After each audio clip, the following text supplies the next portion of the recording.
Aí pessoal, dando continuidade então, eu vou fazer o teste de mesa agora desse código soma pares vetor desta classe.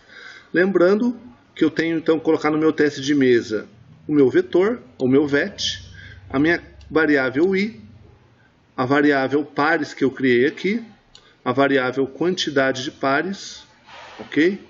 Então, inicialmente aqui só tem aqui a criação do vetor e a definição da variável i.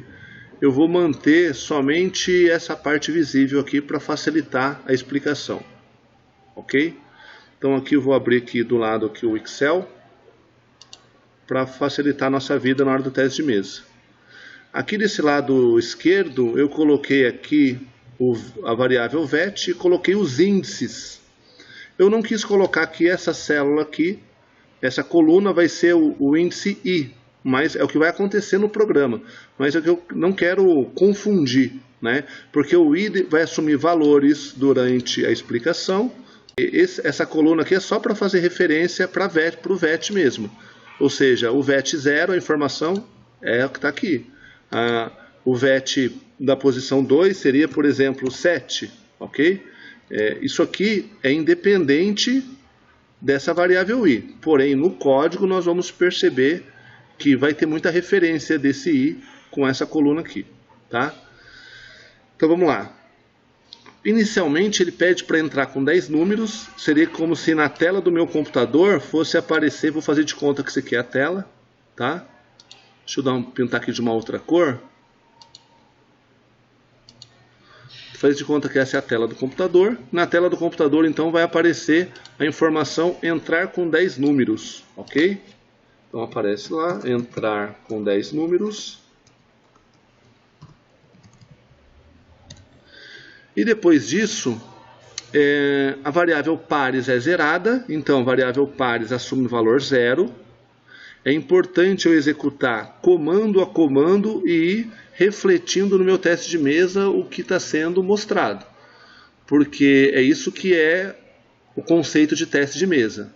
Não adianta eu querer desenhar aqui na minha tabela o que eu acho que está acontecendo. Não, eu tenho que executar linha por linha e ir representando aqui.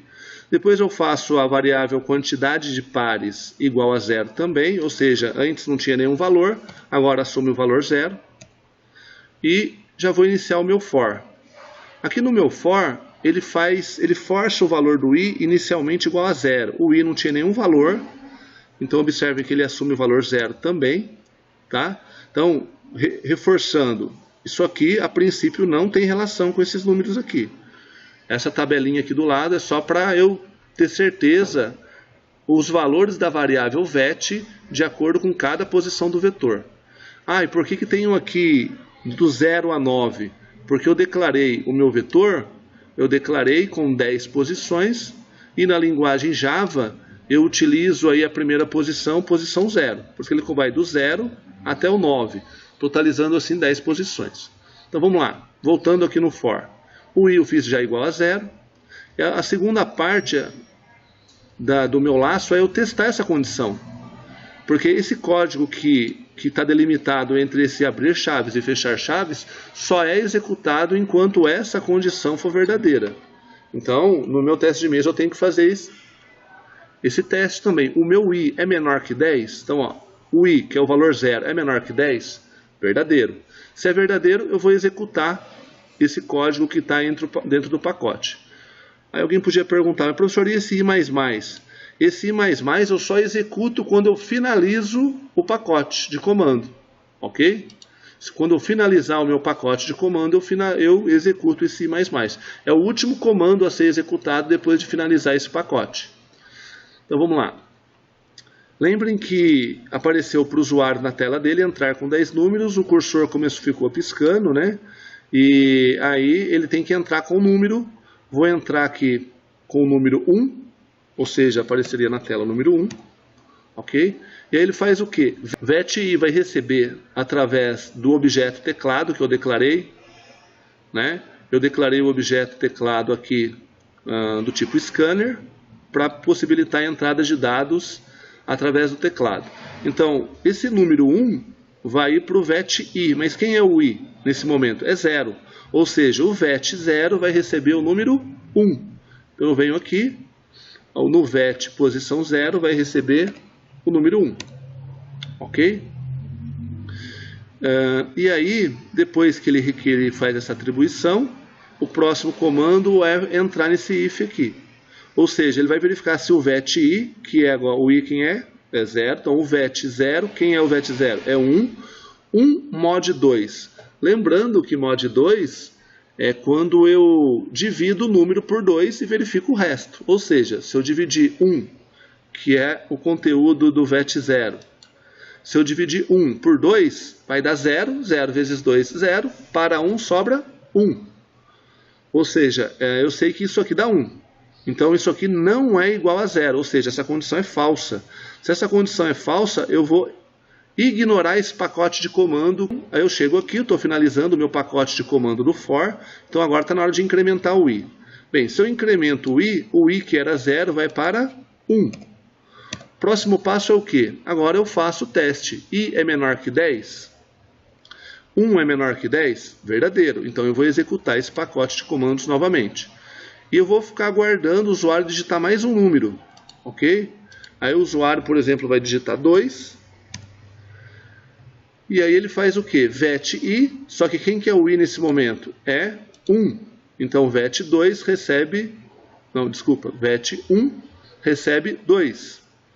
Então o VET 1 recebe 2. Então eu coloco aqui que o VET 1 recebeu 2.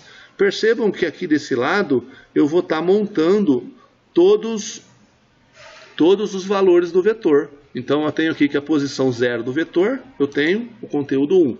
A posição 1 do vetor, eu tenho o conteúdo 2. E assim por diante.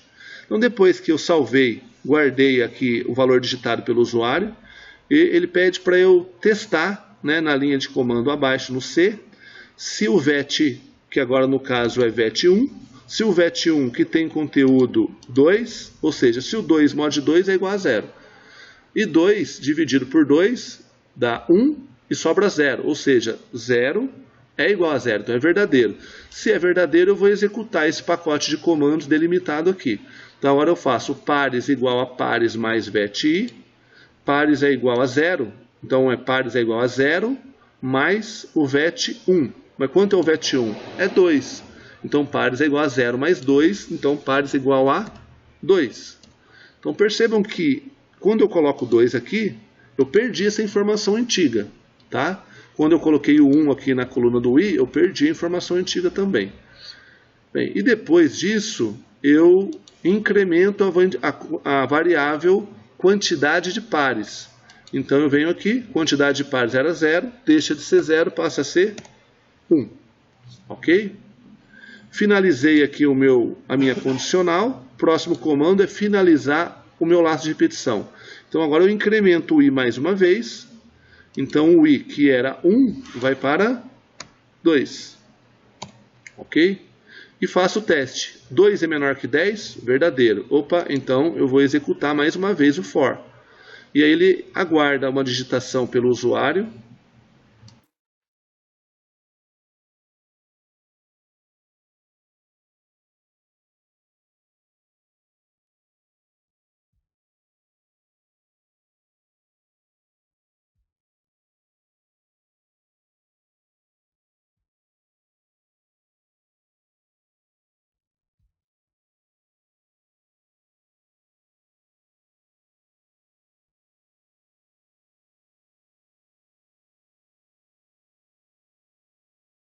Então o i agora é igual a 9.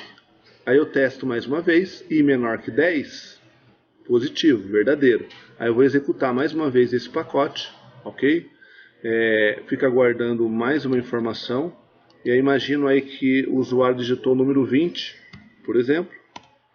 E aí a posição VET 9 recebe 20, por isso que eu coloquei o 20 aqui.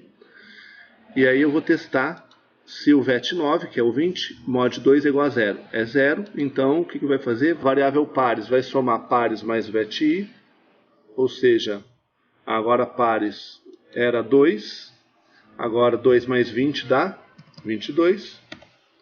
Depois eu faço o incremento da variável quantidade de pares, vai para 2. Aí depois eu finalizei aqui, chego aqui, eu verifico que o meu i vou ter que incrementar minha variável i. Então o i vai para 10.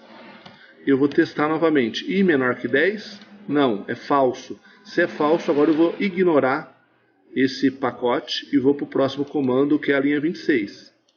Então agora ele vai mostrar na tela. A soma de todos os números é... Agora o conteúdo da variável pares. Quanto que é o conteúdo da variável pares? É 22. Por quê? Ele somou 2, que era o par, e somou 20. Ok? Então ele vai mostrar na tela essa mensagem aqui. A soma. Aqui eu não digitei tudo, mas imagina que todos os números digitados pelo usuário que foram absorvidos pelo vetor deviam ter aparecido aqui. Eu vou apagar a tela aqui para fins de espaço e essa mensagem apareceria então. A soma de todos os números pares apareceria na tela do computador. Ok, gente? Só que em vez dessa informação pares aqui, entraria o conteúdo da variável pares. Então, que seria 20, nesse caso aqui. Ok? E depois apareceria a mensagem foram inseridos, que é o próximo comando, né? Foram inseridos, tal.